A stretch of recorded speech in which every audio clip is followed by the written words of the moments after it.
ಅದು ಕಾಮಗಾರಿ ಪೂರ್ಣ ಆಗ್ತಾ ಇದೆ. MRI 12 ಕೋಟಿ MRI ಟೆಂಡರ್ ಪ್ರಕ್ರಿಯೆಯಲ್ಲಿದೆ. ಅದೇ ಇಲಾಖೆ ಮಂತ್ರಿಯಾಗಿ ಅವರಿಗೆ ಸ್ವಂತ ಕ್ಷೇತ್ರದಲ್ಲಿ ಒಂದು MRI ಇಲ್ಲ ಅನ್ನೋ ಪರಿಜ್ಞಾನ ಇರಲಿಲ್ಲ, ಬಿಡುವಿರಲಿಲ್ಲ. ರಾತ್ರಿ ಹೊತ್ತು ಅವತ್ತಿನ ನಾಯಕರನ್ನ ಕರ್ಕೊಂಡೋಗಿ ನಶೆಯಲ್ಲಿ ತೇಲಿಸಿ ಸೈನ್ ಹಾಕ್ಸ್ಕೊಳ್ತಾ ಇದ್ರು, ಏನೋ ಫೈಲ್ಗಳ ಮೇಲೆ. ಅಧಿಕಾರಿಗಳು ಹೇಳೋರಂತೆ, ಏನ್ರಿ ಫುಲ್ ನಶೆ ವಾಸನೆ ಇದೆ ಫೈಲೆಲ್ಲ, ರಾತ್ರಿ ಅದು ಎಲ್ಲಿ ಯಾವ ಟೈಮಲ್ಲಿ ಸೈನ್ ಮಾಡಿಸಿದ್ರು ಅಂತ. ರಾತ್ರಿ ನಾನು ಎಷ್ಟೋ ಸತಿ ಹೇಳಿದ್ದೀನಿ, ನಾವೆಲ್ಲ ಹಗಲೊತ್ತು ಕೆಲಸ ಮಾಡಿದ್ರೆ ಅವ್ರು ರಾತ್ರಿ ಹೊತ್ತು ಕೆಲಸ ಮಾಡ್ತಾ ಇದ್ದೀವಿ. ಇವ್ರು ನನ್ನ ಬಗ್ಗೆ ಆರೋಪ ಮಾಡ್ತಾರೆ. ಅವ್ರು ಯಾರೋ ಗೆಸ್ಟ್ ಫ್ಯಾಕಲ್ಟಿ, ಪಾಪ ಅವ್ರಿಗೆ ಸಂಬಳ ಸಿಗೋದು 32,000ದಿಂದ 40,000, ಅವ್ರ ಹತ್ರ ಲಕ್ಷಾಂತರ ರೂಪಾಯಿ ಇಸ್ಕೊಂಡ್ಬಿಟ್ಟಿದ್ದೀನಿ. ನಮಗ್ ಗೊತ್ತಿದೆ ಆ ಕಷ್ಟ ಏನು ಅನುಭವಿಸ್ತಾ ಇದೀವಿ. ಅವರು ಬೈತಾವ್ರೆ, ಇವರು ಬೈತಾವ್ರೆ. ಏನ್ ಹೇಳ್ಬೇಕು ಅನ್ನೋ ಪರಿಜ್ಞಾನ ಇಲ್ಲ. ಅವನು ಮಾತಾಡ್ತಾನೆ ಅದೇನೋ ಕೈಗಾರಿಕೆ ಅದಂತ. 1 ಎಕರೆ ಕೈಗಾರಿಕೆ ಮಾಡಿಲ್ಲ ಯೋಗ್ಯತೆಗೆ. 3.5 ವರ್ಷ ಮಂತ್ರಿ ಆಗಿದ್ದ. 1 ಎಕರೆ ಕೈಗಾರಿಕೆ ಪ್ರದೇಶ ಈ ಜಿಲ್ಲೆಯಲ್ಲಿ ಮಾಡಿದ್ರೆ ನೀವೇನ್ ಹೇಳ್ತೀರ? ಇವತ್ತು ಸಂತೋಷವಾಗಿ ನಮ್ಮ ಭಾಗದಲ್ಲಿ ರೈತರು ಮಾಡಿ ಅಂತ ಹೇಳಿ ಇವತ್ತು ಮುಂದೆ ಬಂದಿದ್ದಾರೆ.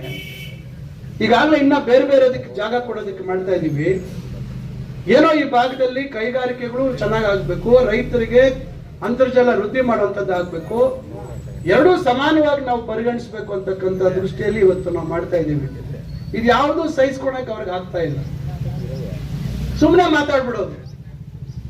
ರಾತ್ರಿ ಹೊತ್ತು ಯಾರು ಅಲ್ಲಿ 4 ಸೀಸನ್ಸ್ ಹೋಟ್ಲಲ್ಲಿ ಯಾರು ಕರ್ಕೊಂಡು ಹೋಗ್ತಾ ಇದ್ರಿ? ಅಲ್ಲಿ ರಿಸಾರ್ಟ್ ಅಲ್ಲಿ ಯಾರು ಕರ್ಕೊಂಡು ಹೋಗ್ತಾ ಇದ್ರಿ?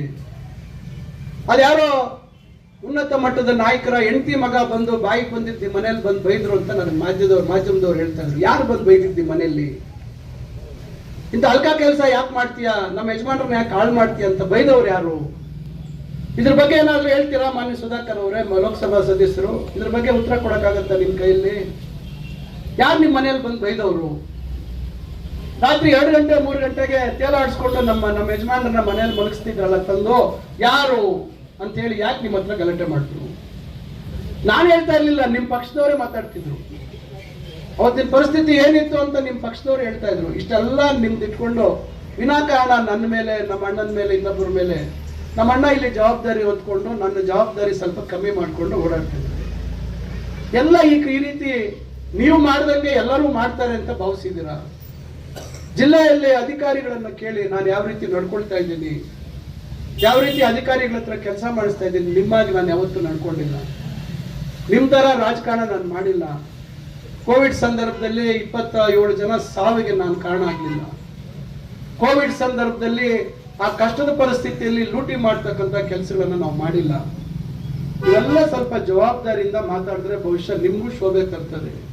ಅತಿಥಿ ಉಪನ್ಯಾಸಕರ ಸಮಸ್ಯೆ ಏನು ಅಂತ ಮೊದಲು ತಿಳ್ಕೊಳ್ಳಿ. ಅವನ್ ಯಾರೋ ಫ್ರಾಡ್, ಅವನಿಗೆ ಸಂಬಂಧ ಇಲ್ಲ, ಅವನ ಬಾಯಿಗೆ ಬಂದಿದ್ದ ಗಾಳಿಯಲ್ಲಿ ಗುಂಡೊಡಿತಾ ಇದ್ರೆ ನೀವು ನಾನೆಲ್ಲರಿಗೂ ಉತ್ತರ ಕೊಡಕ್ಕಾಗತ್ತಾ? ಆನೆ ರಸ್ತೆಯಲ್ಲಿ ಹೋಗ್ತಾ ಇದ್ರೆ ಬೀದಿಯಲ್ಲಿ ನಾಯಿಗಳು ಬೊಗಳ್ತಾನೆ ಇರ್ತವೆ, 100 ನಾಯಿಗಳು ಬೊಗಳ್ತಾ ಇರ್ತವೆ. ಯಾಕಂದ್ರೆ ಇದು ಯಾವ್ದೋ ನಮ್ಗಿಂತ ದೊಡ್ಡದಾಗಿ ಏನ್ ಗಾಂಭೀರ್ಯವಾಗಿ ಹೋಗ್ತಾ ಇದೆಯಲ್ಲ ಅಂತ ಹೊಟ್ಟೆ ಊರಿಗೆ ಅವು ಬೊಗಳ್ತಾ ಇರ್ತವೆ. ನಾನು ಹಂಗೆ ಆ ತರ ಆಗ್ಬಿಟ್ಟಿದ್ದೀನಿ. ಈ ತರ ಇವ್ರ ಬೀದಿಯಲ್ಲಿ ನಾಯಿಗಳು ಬೊಗಳೋ ರೀತಿಯಲ್ಲಿ ಬೊಗಳ್ತಾ ಇರ್ತಾರೆ. ವಸ್ತುಸ್ಥಿತಿ ನನ್ನ ಆತ್ಮಸಾಕ್ಷಿಗೆ ಇವತ್ತು ನನ್ನ ಕ್ಷೇತ್ರದ ಜನತೆಗೆ ಕುಂದು ಬರದ ರೀತಿಯಲ್ಲಿ ನನ್ನ ಸ್ಥಾನದಲ್ಲಿ ಬಹಳ ಜವಾಬ್ದಾರಿಯುತವಾಗಿ ಸರ್ಕಾರಕ್ಕೆ ಒಳ್ಳೆ ಹೆಸರು ತರ್ತಕ್ಕಂಥ ನಿಟ್ಟಿನಲ್ಲಿ ನಾನು ಪ್ರಾಮಾಣಿಕವಾಗಿ ಇವತ್ತು ಕೆಲಸವನ್ನ ಮಾಡ್ತಾ ಇದ್ದೇನೆ. ಅದರಿಂದ ಇವತ್ತು ಇವರೆಲ್ಲರಿಗೂ ನಾವು ಉತ್ತರ ಕೊಡುವಂತ ಅವಶ್ಯಕತೆ ಇಲ್ಲ.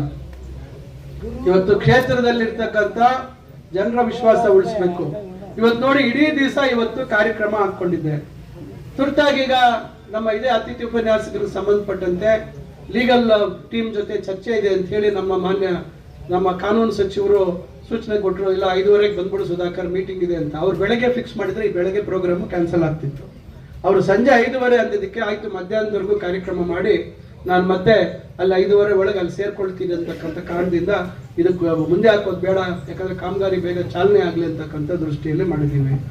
ನಾಳೆ ಮತ್ತೆ ಮಧ್ಯಾಹ್ನದ ಮೇಲೆ ಕಾರ್ಯಕ್ರಮ ಅಂತ ಇಟ್ಕೊಂಡಿದ್ದೀನಿ. ಈಗ ಶಿವಕುಮಾರ್ ಅವ್ರು ಬೇರೆ ಯಾವ್ದೋ ವಿಚಾರ ಮಾತಾಡ್ಬೇಕು ಸುಧಾಕರ್, ನಾಳೆ ಒಂದು ಮೀಟಿಂಗ್ ಕರೀತಾ ಇದ್ದೀನಿ, ನಾಳೆ ಎಷ್ಟೊತ್ತಿಗೆ ಅಂತ ಹೇಳ್ತೀನಿ ಅಂದ್ರು. ಅದೇನಾದ್ರೂ ಫಿಕ್ಸ್ ಆದ್ರೆ ನಾಳೆ ಅಂಬಾಜಿದುರ್ಗ ಹೋಬಳಿದು ಇದೆ, ಅದೇನಾದ್ರೂ ಹೆಚ್ಚು ಕಮ್ಮಿ ಆಗುತ್ತಾ ಇದೆ ಗೊತ್ತಿಲ್ಲ.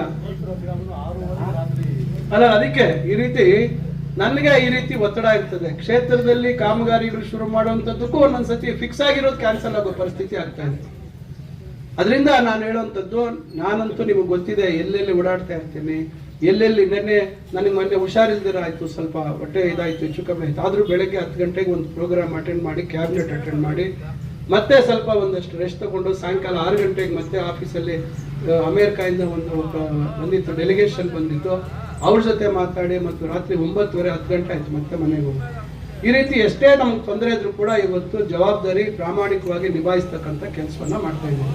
ಅದರಿಂದ ನಾನು ತಮ್ಮೆಲ್ಲರಲ್ಲೂ ವಿನಂತಿಸ್ಕೊಳ್ಳೋದಿಷ್ಟೇ, ದಯವಿಟ್ಟು ತಾವು ನಿರ್ಭಯವಾಗಿ ನಾವು ಮಾಡ್ತಾ ಇರ್ತಕ್ಕಂಥ ಕೆಲಸಗಳನ್ನ ಹೇಳಬೇಕು. ಗ್ರಾಮ ಪಂಚಾಯತಿಗಳಲ್ಲಿ ಕೆಲವು ಸಮಸ್ಯೆಗಳಿದಾವೆ, ಯಾಕಂದ್ರೆ ಈಗ ಉದ್ಯೋಗ ಖಾತ್ರಿ ಮತ್ತೊಂದು ಇವೆಲ್ಲ ಕೆಲವರು ಸುಮ್ಮನೆ ಗೊಂದಲ ಮಾಡೋದು, ಇವೆಲ್ಲ ಸಣ್ಣ ಪುಟ್ಟ ಸಮಸ್ಯೆಗಳಿದಾವೆ. ಆದರೆ ಒಟ್ಟಾರೆಯಾಗಿ ನನ್ನ ವ್ಯಾಪ್ತಿಗೆ ಬರ್ತಕ್ಕಂಥ ಹಲವಾರು ವಿಚಾರಗಳು ಶೈಕ್ಷಣಿಕವಾಗಿರ್ಬೋದು, ಇವೆಲ್ಲವನ್ನ ನಾವು ಮಾಡುವಂತ ಒಂದು ಪ್ರಾಮಾಣಿಕ ಪ್ರಯತ್ನ ಮಾಡ್ತಾ ಇದೀವಿ ಅಂತಕ್ಕಂಥ ಮಾತನ್ನ ಹೇಳಿ, ಇಲ್ಲಿ ಎಲ್ಲರೂ ಇಲ್ಲಿ ನನಗೆ ನಮ್ಮ ಮುಖಂಡರೆಲ್ಲ ಹೇಳಿ